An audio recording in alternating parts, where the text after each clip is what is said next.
Frankenstein, or The Modern Prometheus, by Mary Wollstonecraft, Godwin, Shelley. Chapter 4. From this day natural philosophy, and particularly chemistry, in the most comprehensive sense of the term, became nearly my sole occupation. I read with ardor those works, so full of genius and discrimination, which modern inquirers have written on these subjects.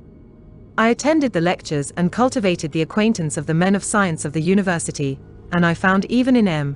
Krempe a great deal of sound sense and real information, combined, it is true, with a repulsive physiognomy and manners, but not on that account the less valuable. In M. Waldman I found a true friend.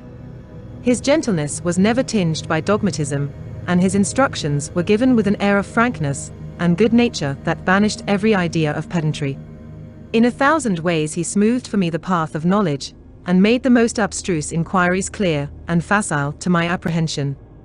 My application was at first fluctuating and uncertain. It gained strength as I proceeded and soon became so ardent and eager that the stars often disappeared in the light of morning whilst I was yet engaged in my laboratory. As I applied so closely, it may be easily conceived that my progress was rapid. My ardor was indeed the astonishment of the students, and my proficiency that of the masters.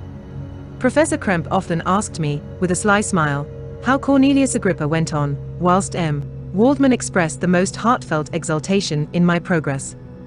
2 years passed in this manner, during which I paid no visit to Geneva, but was engaged, heart and soul, in the pursuit of some discoveries which I hoped to make.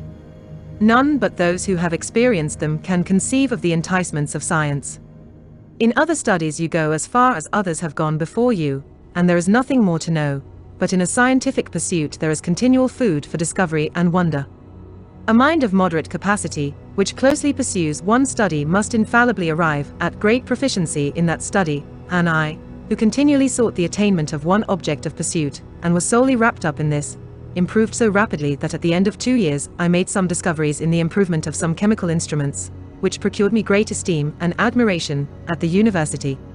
When I had arrived at this point, and had become as well acquainted with the theory and practice of natural philosophy as depended on the lessons of any of the professors at Ingolstadt, my residence there being no longer conducive to my improvements, I thought of returning to my friends and my native town, when an incident happened that protracted my stay.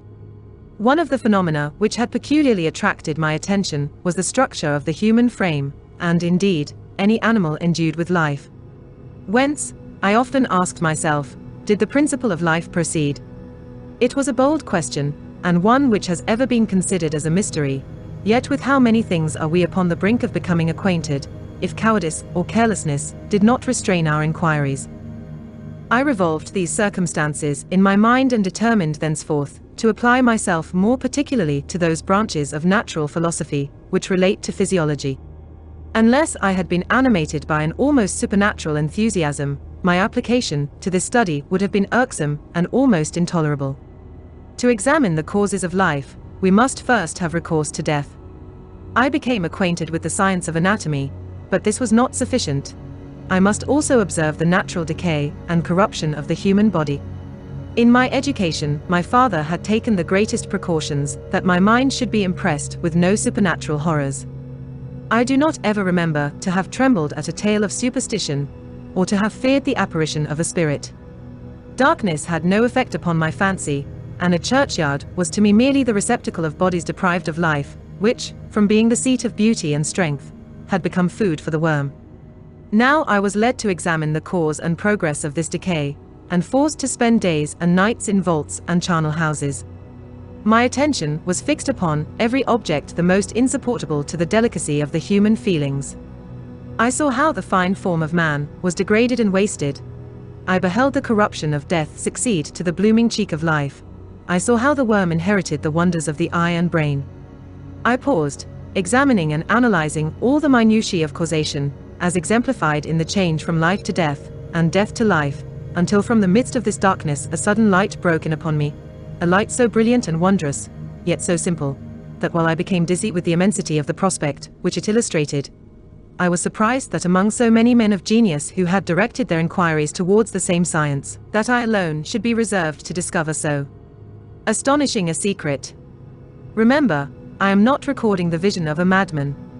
The sun does not more certainly shine in the heavens than that which I now affirm is true. Some miracle might have produced it, yet the stages of the discovery were distinct and probable. After days and nights of incredible labor and fatigue, I succeeded in discovering the cause of generation and life, nay, more. I became myself capable of bestowing animation upon lifeless matter. The astonishment, which I had at first experienced on this discovery, soon gave place to delight and rapture. After so much time spent in painful labor, to arrive at once at the summit of my desires was the most gratifying consummation of my toils. But this discovery was so great and overwhelming that all the steps by which I had been progressively led to it were obliterated, and I beheld only the result. What had been the study and desire of the wisest men since the creation of the world was now within my grasp.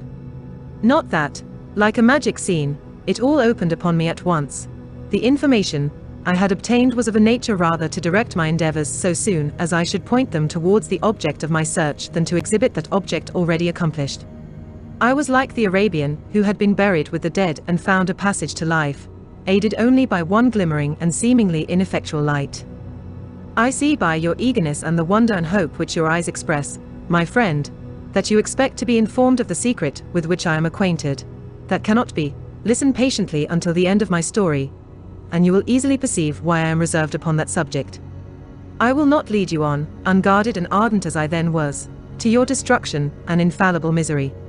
Learn from me, if not by my precepts, at least by my example, how dangerous is the acquirement of knowledge, and how much happier that man is who believes his native town to be the world, than he who aspires to become greater than his nature will allow. When I found so astonishing a power placed within my hands, I hesitated a long time concerning the manner in which I should employ it. Although I possessed the capacity of bestowing animation, yet to prepare a frame for the reception of it, with all its intricacies of fibers, muscles, and veins, still remained a work of inconceivable difficulty and labor. I doubted at first whether I should attempt the creation of a being like myself, or one of simpler organization, but my imagination was too much exalted by my first success to permit me to doubt of my ability to give life to an animal as complex and wonderful as man. The materials at present within my command hardly appeared adequate to so arduous an undertaking, but I doubted not that I should ultimately succeed. I prepared myself for a multitude of reverses. My operations might be incessantly baffled, and at last my work be imperfect. Yet when I considered the improvement which every day takes place in science and mechanics, I was encouraged to hope my present attempts would at least lay the foundations of future success. Nor could I consider the magnitude and complexity of my plan as any argument of its impracticability. It was with these feelings that I began the creation of a human being.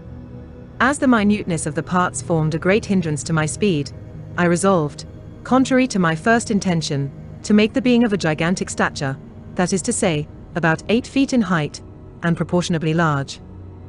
After having formed this determination, and having spent some months in successfully collecting and arranging my materials, I began. No one can conceive the variety of feelings which bore me onwards, like a hurricane, in the first enthusiasm of success.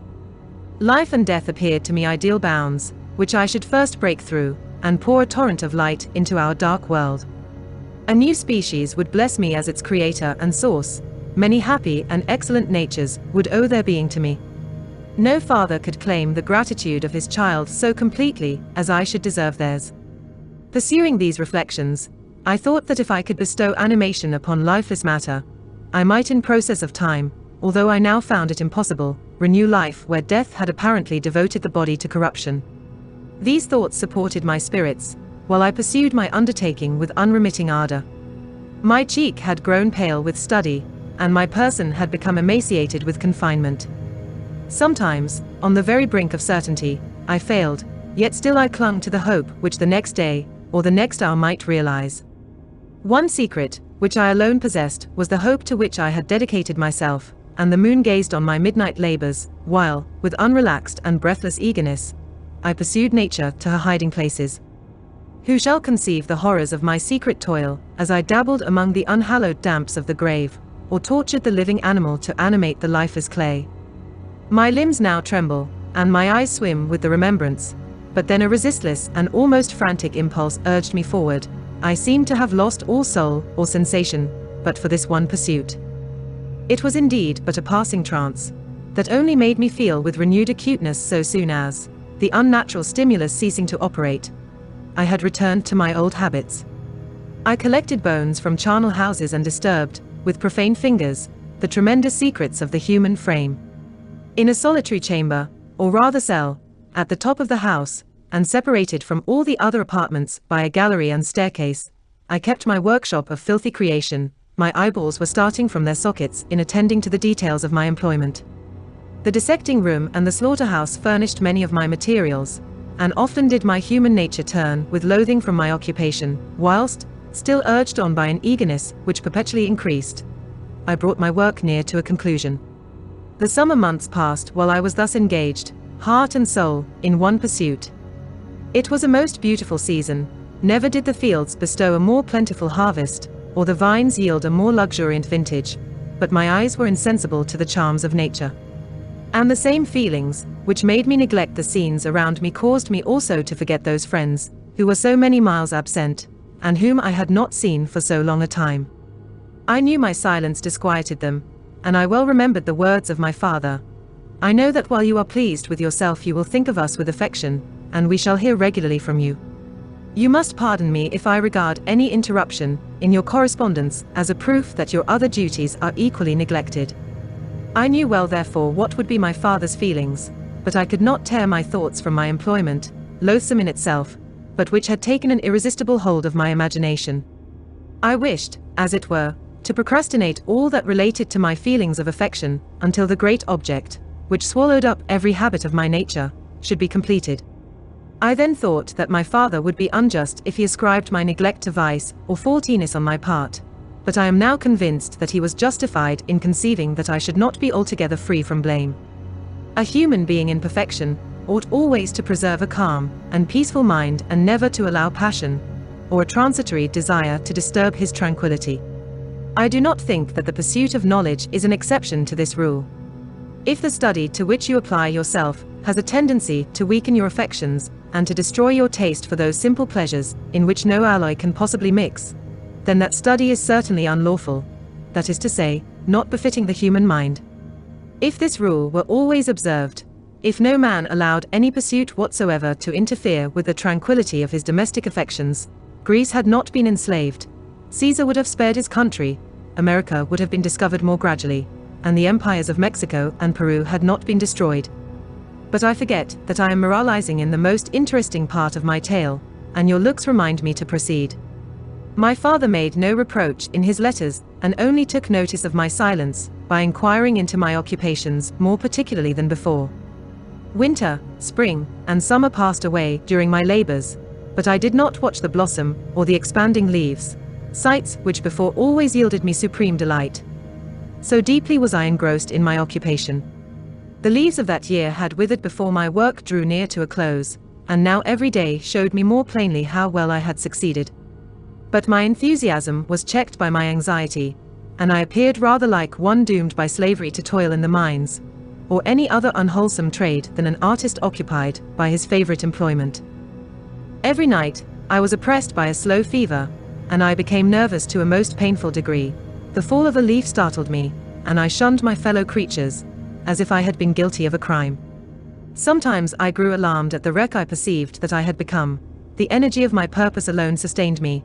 My labors would soon end, and I believed that exercise and amusement would then drive away incipient disease, and I promised myself both of these when my creation should be complete. Chapter 5. It was on a dreary night of November that I beheld the accomplishment of my toils. With an anxiety that almost amounted to agony, I collected the instruments of life around me, that I might infuse a spark of being into the lifeless thing that lay at my feet. It was already 1 in the morning, the rain pattered dismally against the panes, and my candle was nearly burnt out, when, by the glimmer of the half-extinguished light, I saw the dull yellow eye of the creature open. It breathed hard, and a convulsive motion agitated its limbs. How can I describe my emotions at this catastrophe? Or how delineate the wretch whom, with such infinite pains and care, I had endeavored to form? His limbs were in proportion, and I had selected his features as beautiful. Beautiful! Great God! His yellow skin scarcely covered the work of muscles and arteries beneath. His hair was of a lustrous black, and flowing, his teeth of a pearly whiteness, but these luxuriances only formed a more horrid contrast with his watery eyes, that seemed almost of the same color as the dun white sockets in which they were set, his shriveled complexion and straight black lips. The different accidents of life are not so changeable as the feelings of human nature. I had worked hard for nearly 2 years, for the sole purpose of infusing life into an inanimate body. For this I had deprived myself of rest and health. I had desired it with an ardor that far exceeded moderation, but now that I had finished, the beauty of the dream vanished, and breathless horror and disgust filled my heart. Unable to endure the aspect of the being I had created, I rushed out of the room and continued a long time traversing my bedchamber, unable to compose my mind to sleep. At length lassitude succeeded to the tumult I had before endured, and I threw myself on the bed in my clothes, endeavoring to seek a few moments of forgetfulness. But it was in vain. I slept, indeed, but I was disturbed by the wildest dreams. I thought I saw Elizabeth, in the bloom of health, walking in the streets of Ingolstadt. Delighted and surprised, I embraced her, but as I imprinted the first kiss on her lips, they became livid with the hue of death, her features appeared to change, and I thought that I held the corpse of my dead mother in my arms. The shroud enveloped her form, and I saw the grave worms crawling in the folds of the flannel. I started from my sleep with horror, a cold dew covered my forehead, my teeth chattered, and every limb became convulsed, when, by the dim and yellow light of the moon, as it forced its way through the window shutters, I beheld the wretch, the miserable monster whom I had created. He held up the curtain of the bed, and his eyes, if eyes they may be called, were fixed on me. His jaws opened, and he muttered some inarticulate sounds, while a grin wrinkled his cheeks. He might have spoken, but I did not hear. One hand was stretched out, seemingly to detain me, but I escaped and rushed downstairs. I took refuge in the courtyard belonging to the house which I inhabited, where I remained during the rest of the night, walking up and down in the greatest agitation, listening attentively, catching and fearing each sound as if it were to announce the approach of the demoniacal corpse to which I had so miserably given life. Oh! No mortal could support the horror of that countenance. A mummy again, endued with animation, could not be so hideous as that wretch. I had gazed on him while unfinished. He was ugly then, but when those muscles and joints were rendered capable of motion, it became a thing such as even Dante could not have conceived. I passed the night wretchedly. Sometimes my pulse beat so quickly and hardly that I felt the palpitation of every artery. At others, I nearly sank to the ground through languor and extreme weakness. Mingled with this horror, I felt the bitterness of disappointment. Dreams that had been my food and pleasant rest for so long a space were now become a hell to me, and the change was so rapid, the overthrow so complete. Morning, dismal and wet, at length dawned and discovered to my sleepless and aching eyes the church of Ingolstadt, its white steeple and clock, which indicated the 6th hour. The porter opened the gates of the court, which had that night been my asylum, and I issued into the streets, pacing them with quick steps, as if I sought to avoid the wretch whom I feared every turning of the street would present to my view. I did not dare return to the apartment which I inhabited, but felt impelled to hurry on, although drenched by the rain which poured from a black and comfortless sky. I continued walking in this manner for some time, endeavoring by bodily exercise to ease the load that weighed upon my mind. I traversed the streets, without any clear conception of where I was or what I was doing. My heart palpitated in the sickness of fear, and I hurried on with irregular steps, not daring to look about me.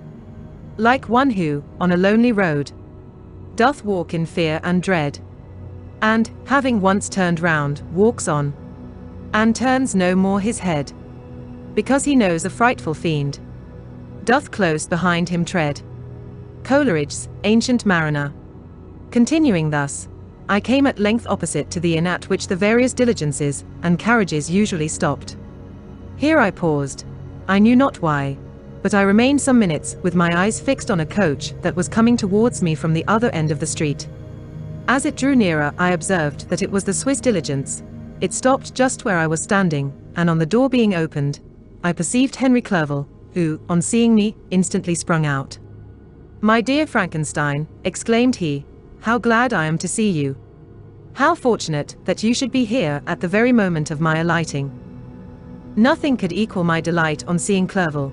His presence brought back to my thoughts my father, Elizabeth, and all those scenes of home so dear to my recollection. I grasped his hand, and in a moment forgot my horror and misfortune. I felt suddenly, and for the first time during many months, calm and serene joy. I welcomed my friend, therefore, in the most cordial manner, and we walked towards my college.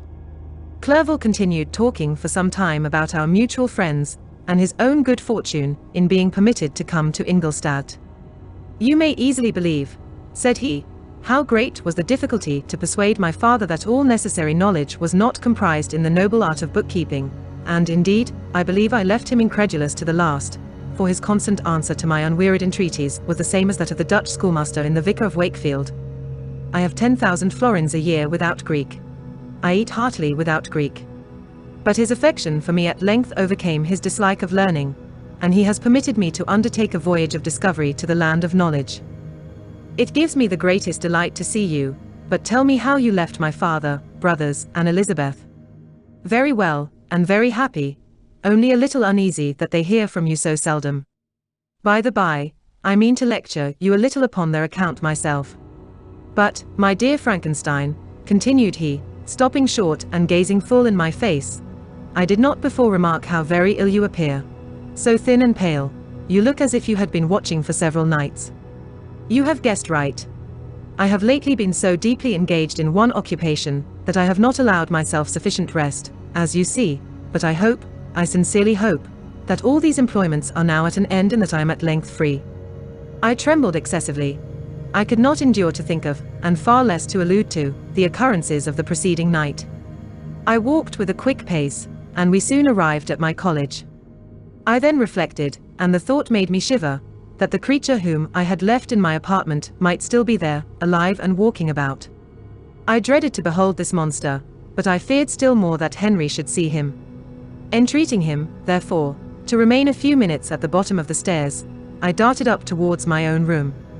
My hand was already on the lock of the door before I recollected myself. I then paused, and a cold shivering came over me. I threw the door forcibly open, as children are accustomed to do when they expect a spectre to stand in waiting for them on the other side, but nothing appeared. I stepped fearfully in. The apartment was empty, and my bedroom was also freed from its hideous guest.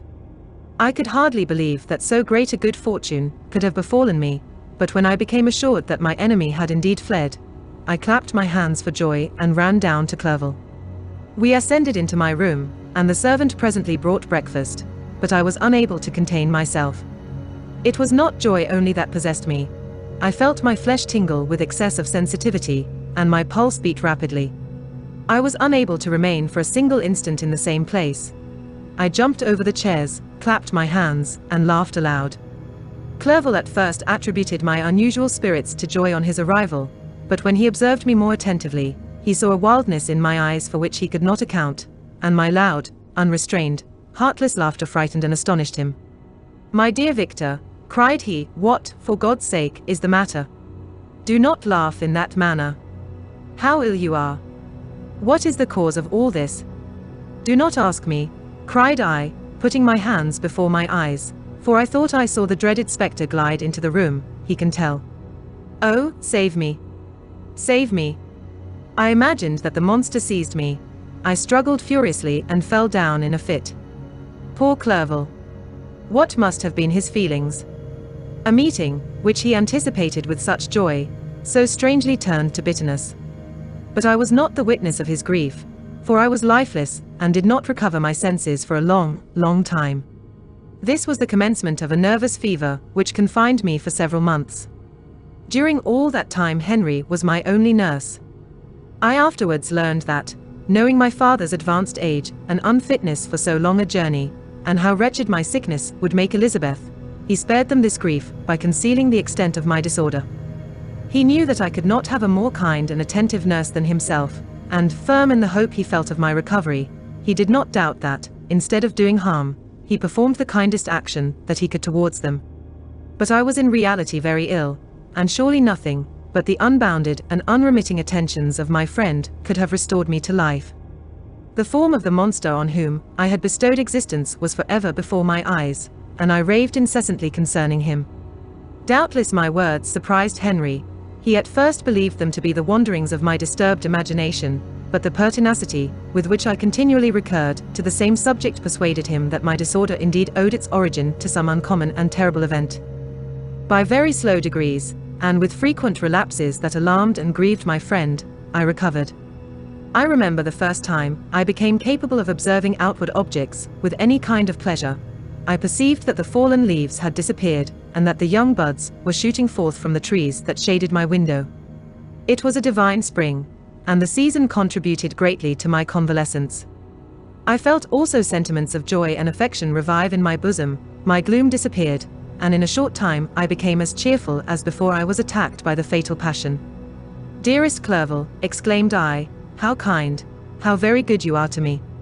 This whole winter, instead of being spent in study, as you promised yourself, has been consumed in my sick room. How shall I ever repay you? I feel the greatest remorse for the disappointment of which I have been the occasion, but you will forgive me. You will repay me entirely if you do not discompose yourself, but get well as fast as you can, and since you appear in such good spirits, I may speak to you on one subject, may I not?" I trembled. One subject? What could it be? Could he allude to an object on whom I dared not even think? "Compose yourself," said Clerval, who observed my change of color.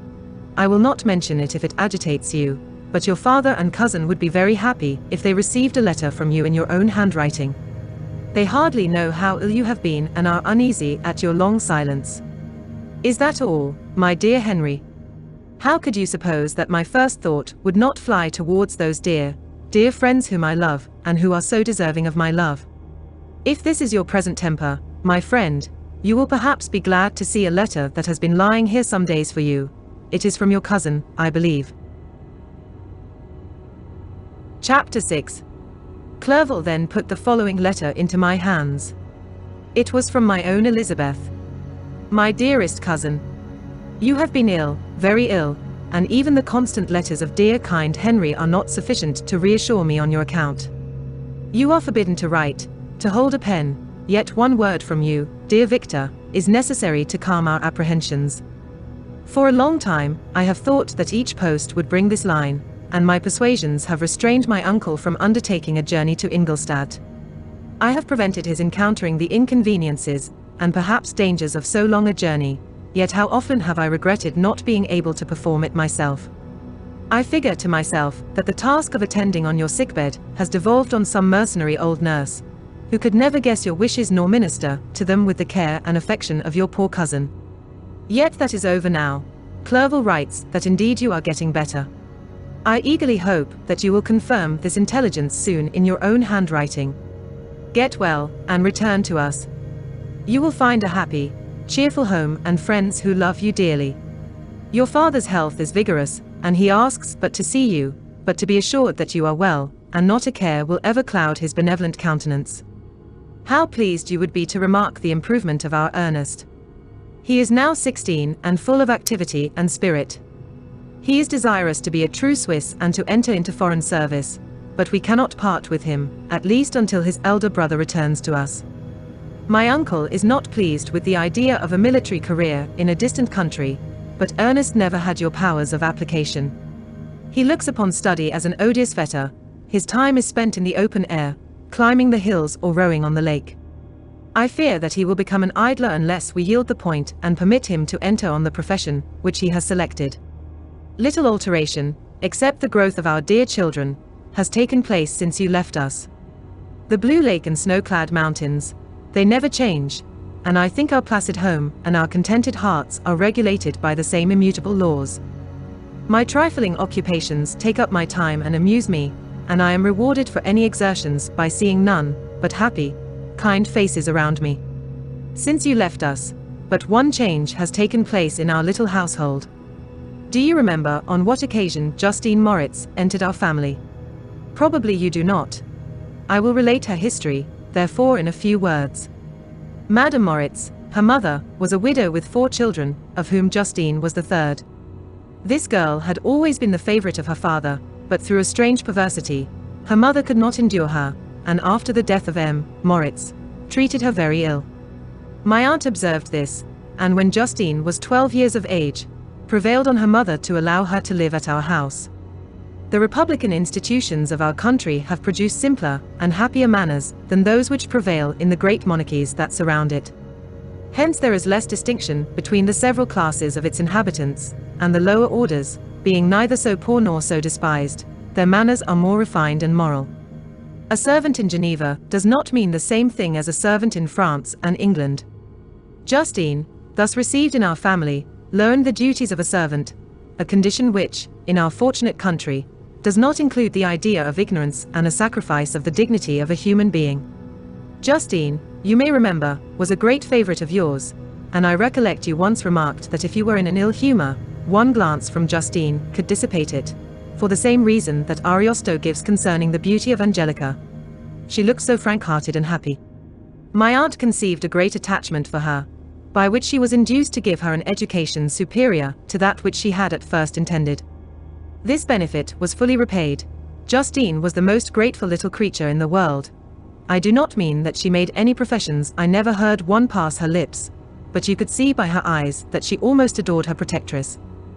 Although her disposition was gay and in many respects inconsiderate, yet she paid the greatest attention to every gesture of my aunt. She thought her the model of all excellence and endeavored to imitate her phraseology and manners, so that even now she often reminds me of her. When my dearest aunt died, everyone was too much occupied in their own grief to notice poor Justine, who had attended her during her illness with the most anxious affection. Poor Justine was very ill, but other trials were reserved for her. One by one, her brothers and sister died, and her mother, with the exception of her neglected daughter, was left childless.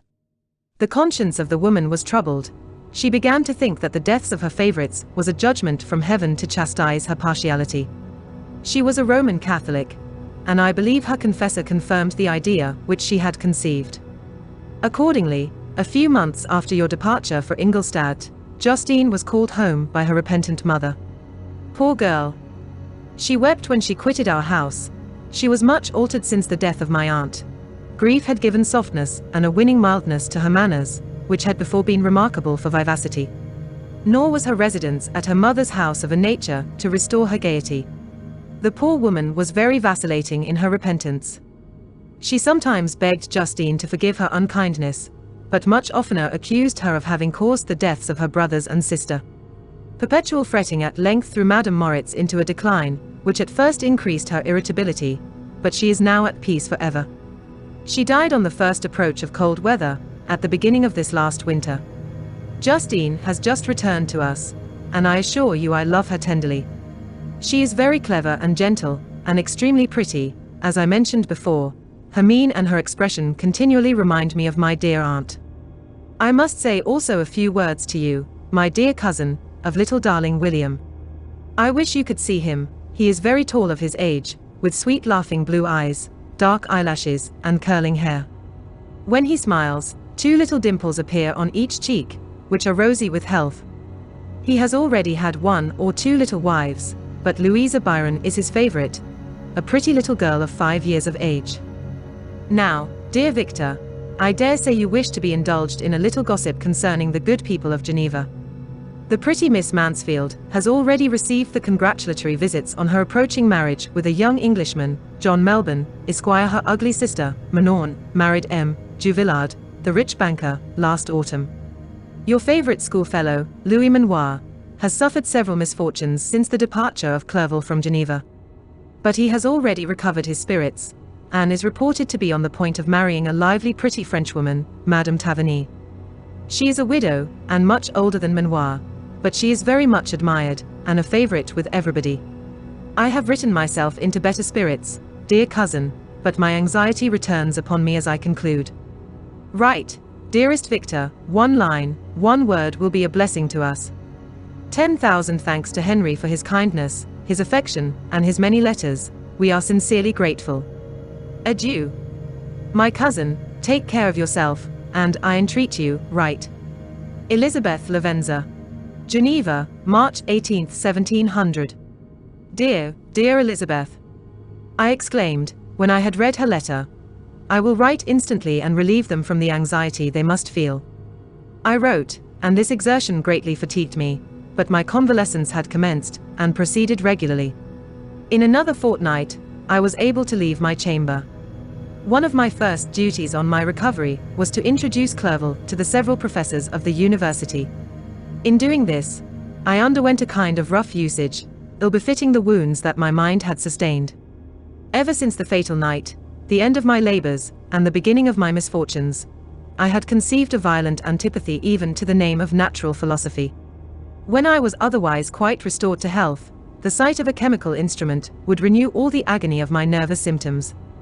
Henry saw this, and had removed all my apparatus from my view. He had also changed my apartment, for he perceived that I had acquired a dislike for the room which had previously been my laboratory. But these cares of Clerval were made of no avail when I visited the professors. Waldman inflicted torture when he praised, with kindness and warmth, the astonishing progress I had made in the sciences.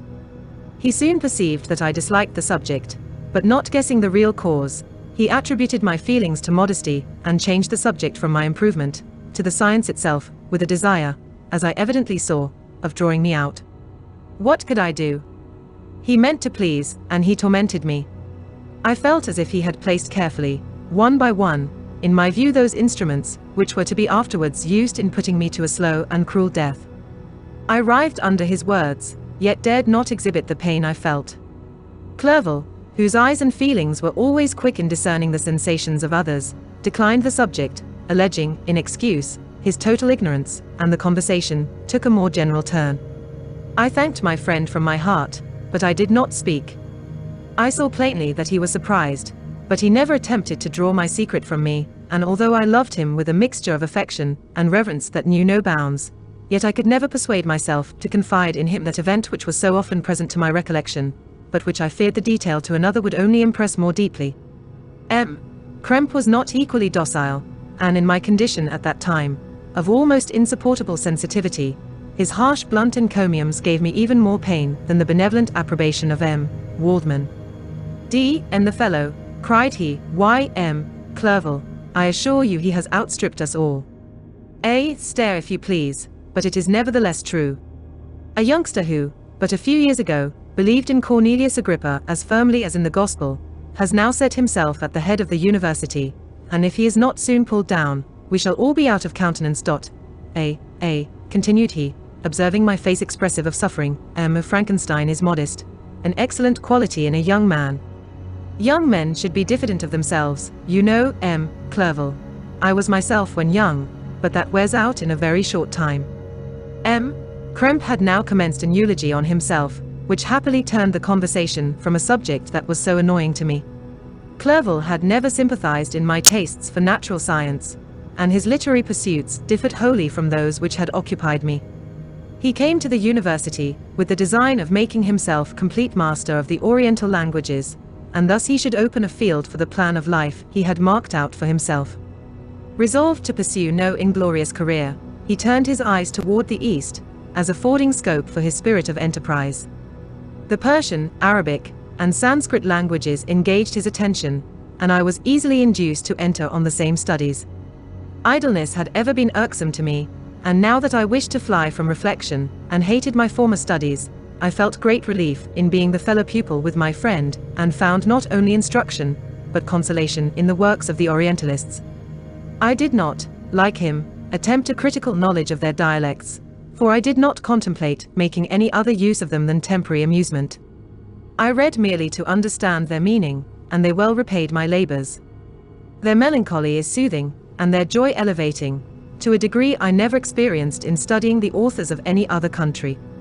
When you read their writings, life appears to consist in a warm sun and a garden of roses, in the smiles and frowns of a fair enemy, and the fire that consumes your own heart. How different from the manly and heroical poetry of Greece and Rome!